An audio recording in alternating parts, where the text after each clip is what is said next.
আসসালামু আলাইকুম এভরিওয়ান, কেমন আছো তোমরা সবাই? আশা করি সবাই ভালো আছো। তো আগের ব্লগে তোমরা দেখেইছো যে আমি বাপের বাড়ি এসেছি।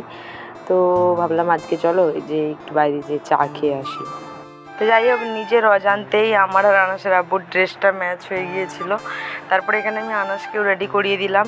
আনাস তো ভীষণ খুশি, বুঝতেই পেরেছে আবার বেড়াতে যাচ্ছি কোথাও।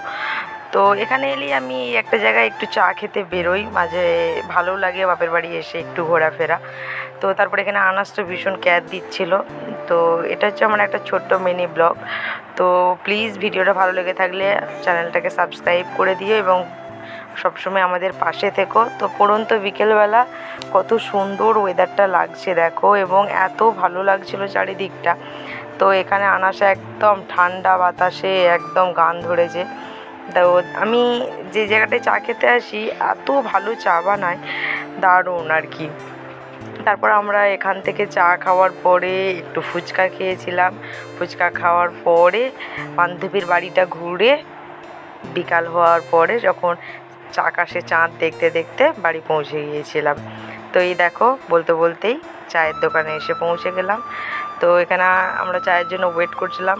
এই চায়ের কালারটা দেখেছো কত সুন্দর। তারপরে চা খাওয়ার পরে একটু গেলাম ফুচকা খেতে।